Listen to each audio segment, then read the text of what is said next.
नमस्कार साथियों, आप सभी का बहुत बहुत स्वागत है। मित्रों, आज हम बात करेंगे कि एलडीसी की किस प्रकार तैयारी करें कि आपकी नैया पार हो जाए, आपकी बेड़ा पार हो जाए, आपका साथियों सिलेक्शन हो जाए। साथियों, एक बहुत ही शानदार बात बताने वाला हूं मैं। किसी भी एग्जाम का तैयारी करने से पहले, किसी भी कार्य को शुरू करने से पहले साथियों, आपको एक बहुत ही शानदार योजना बनाने की आवश्यकता है। आपको बहुत ही शानदार प्लान बनाने की आवश्यकता है। अगर आप किसी भी कार्य को बिना प्लान के शुरू करेंगे दोस्तों, तो आपको शुरुआत में लगेगा कि मैं इस कार्य को कर पाऊंगा, लेकिन जैसे जैसे समय बीतेगा दोस्तों, आपको महसूस होगा कि मेरे मार्ग में बाधाएं आ रही हैं और मैं उन बाधाओं को पार नहीं कर पा रहा हूं, मुझे समय लग रहा है। तो दोस्तों, इसलिए मैं आपको बताना चाहता हूं, अगर आप मार्ग में आने वाली बाधाओं को समय पर पार करना चाहते हैं, सफलता प्राप्त करना चाहते हैं, तो मित्रों, आपको सबसे पहले किसी भी कार्य को करने से पहले, किसी भी एग्जाम की तैयारी करने से पहले आपको प्लान बनाने की आवश्यकता है। प्लान कैसे बनाएं?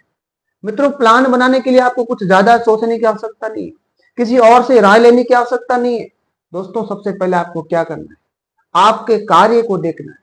आप किसकी तैयारी कर रहे हैं, आप कौन सा कार्य करने जा रहे हैं, उस कार्य को समझे। उस कार्य को आप कैसे करेंगे, कितना समय लगेगा, उस कार्य के अंदर क्या क्या है, क्या आप उस कार्य को अलग अलग भागों में बांट सकते हैं। दोस्तों, जैसे आप किसी एग्जाम की तैयारी कर रहे हैं तो उसके सिलेबस को देखो। आप उस सिलेबस को देखकर आपको लगेगा कि इसका 50% सिलेबस तो मुझे आ रहा है, 50% में से 25% मैंने कभी कभी पढ़ रखा है, उसका मुझे थोड़ा बहुत नॉलेज है, मात्र 25% ऐसा है जो मैंने कभी नहीं पढ़ा। तो दोस्तों, जब आप ये सोचोगे तो आपका प्लान ही तो बन रहा है। अब इसी प्लान को आपको आगे बढ़ाना है कि जो आपने पढ़ रखा उसको एक अलग पेज पर लिखना है, ताकि आप उनका केवल प्रैक्टिस कर सकें। जो आपने बिल्कुल नहीं पढ़ा है उसको अलग पेज पे आपको लिखना है, क्योंकि उसको आपको पहले तैयार करना है। और जो आपने दोस्तों आधा अधूरा पढ़ रखा है उसको एक दो बार पढ़ के उसका क्या करना है, बार बार आपको रिवाइज करना है। तो मित्रों, प्लान बनाना समझ गए होंगे कैसे बनाना है। सबसे पहले आपको कार्य को समझना है, उस कार्य के भागों को समझना है, कितना समय लगेगा, इन सारी बातों को आपको क्या करना है, एक पेज पर नोट करके बहुत ही शानदार तरीके से सजाकर उसको रखना है। अब दोस्तों, आज हम बात करेंगे कि एलडीसी की तैयारी कैसे करें। साथियों, सबसे पहले आपको क्या करना है, एलडीसी का पाठ्यक्रम देखना है। जब आप उसका पाठ्यक्रम देखेंगे तो जो साथी लगातार 5-7 साल से तैयारी कर रहे हैं उन विद्यार्थियों को मैं कहना चाहता हूं, जब आप एलडीसी का पाठ्यक्रम देखोगे तो आपको लगेगा कि 50% पाठ्यक्रम तो आपने पढ़ रखा है, 25% सिलेबस आपने थोड़ा थोड़ा पढ़ रखा है, और मात्र 25% ऐसा पाठ्यक्रम है जो आपने कभी कभी कभी भी नहीं पढ़ा। जैसे कोई हिंदी मीडियम का विद्यार्थी है तो उसने इंग्लिश को कभी नहीं पढ़ा, जैसे कोई आर्ट्स का विद्यार्थी है तो उसने साइंस को कभी नहीं पढ़ा, गणित को कभी नहीं पढ़ा। तो ये थोड़े बहुत पाठ्यक्रम होते हैं दोस्तों, वो आपने नहीं पढ़ रखे होंगे। जैसे आर्ट्स के विद्यार्थी हैं तो उन्होंने राजस्थान जी के, भारत का जी के अच्छा कर रहा होगा, उनकी हिंदी अच्छी होगी, और जो साइंस के विद्यार्थी उनकी हिंदी कमजोर होगी। तो दोस्तों, आपको ये देखना है। उसके बाद आपको क्या करना है, उसके बाद आपको क्या करना है दोस्तों, पुराने पेपर देखने।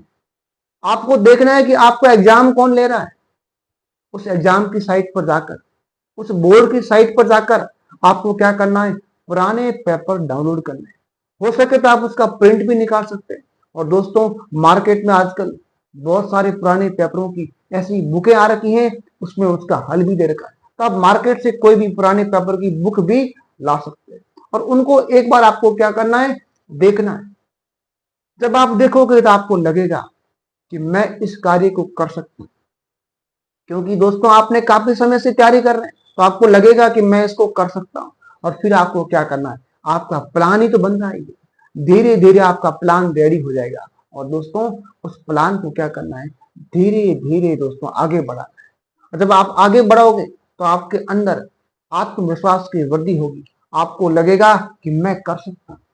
जी हाँ दोस्तों, उसके बाद दोस्तों अगला जो पॉइंट है, जब आप पुराने पेपर को देखेंगे तो उसके बाद आपको दोस्तों क्या करना है, जो आपने लिखा है पाठ्यक्रम को देखकर कि ये मेरा तैयार है, ये मेरा तैयार नहीं है, ये मेरा आधा अधूरा तैयार है, तो उसमें से जो आपका 100% तैयार है उसका आपको क्या करना है, उसके दोस्तों एमसीक्यू मिलाने हैं, मल्टी चॉइस क्वेश्चंस की प्रैक्टिस करनी है।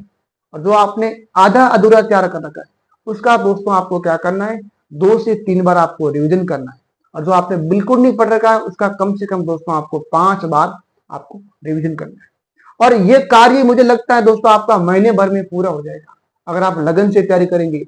रोजाना आप 8 से 9 घंटा पढ़ेंगे तो ये कार्य आपका दोस्तों 1 महीने के अंदर कंप्लीट हो जाएगा, क्योंकि 50% तो आपका तैयार ही है। आप काफी समय से तैयारी कर रहे हैं, लंबे वक्त से आप तैयारी कर रहे हैं, तो मात्र 25% के लिए आपको कितना समय लगेगा, 1 महीना लगेगा दोस्तों। उसके बाद आपको क्या करना है, जैसे ही आपका पूरा पाठ्यक्रम हो जाए तो पूरे सिलेबस का जो आपके पुराने पेपर है उनको एक बार दोस्तों एक अलार्म लगाकर, एक टाइमर लगाकर आपको उसको हल करना है। तब आपको लगेगा कि कितना समय लग रहा है आपको पूरे क्वेश्चंस करने में, आपको कितना समय लग रहा है। उसके बाद दोस्तों आप मार्केट से कोई भी प्रैक्टिस सेट खरीद सकते हैं, या फिर आप ऑनलाइन भी, आजकल बहुत सारी कोचिंग है ऑनलाइन टेस्ट दे रही है, तो उन ऑनलाइन टेस्ट को आप प्रैक्टिस कर सकते हैं। और दोस्तों साथ में मैं कहना चाहता हूँ, कम से कम आप 5 से 6 बार ऑफलाइन प्रैक्टिस जरूर करें, ताकि आपके अंदर आत्मविश्वास की वृद्धि होगी। जब आप एग्जाम में बैठेंगे तो आपको ये लगेगा नहीं कि मैं पहली बार एग्जाम दे रहा हूँ, क्योंकि आपने उससे पहले कम से कम घर पर 5 बार ऑफलाइन तरीके से एग्जाम दे रखा होगा। तो दोस्तों आपको फिर आपके अंदर घबराहट पैदा नहीं होगी। तो ये दोस्तों आपको करना है। उसके बाद आपको क्या करना है, उसके बाद दोस्तों आपका एग्जाम हो जाएगा और आपकी नैया पार हो जाएगी। तो मैंने क्या बिंदु बताया आपको, सबसे पहले आपको पाठ्यक्रम देखना, उसके बाद आपको पुराने पेपर देखना है, फिर उसके बाद आपको नोट करना है कि कौन सा भाग आपका तैयार है, कौन सा भाग आपका तैयार नहीं है। उसके बाद आपको जो कमजोर भाग है उसको आप अच्छे से तैयार करना है, और जो आपका भाग ऑलरेडी तैयार है उसके ऊपर आपको प्रैक्टिस करना है रोजाना 1-2 घंटे लेकर। और दोस्तों धीरे धीरे आपकी तैयारी में दोस्तों बहुत ही अच्छी आपकी तैयारी हो जाएगी। और दोस्तों उसके बाद मैं आपको बताने वाला हूं कि आप एलडीसी की तैयारी में कौन कौन सी पुस्तकें पढ़ें। ये दोस्तों मैं बात बताने वाला हूं, और इस बात को दोस्तों आपको मैं अगली वीडियो में बनाऊंगा, क्योंकि वीडियो लंबा हो जाएगा और हमारे साथी देख नहीं पाएंगे। तो दोस्तों जय हिंद, जय भारत।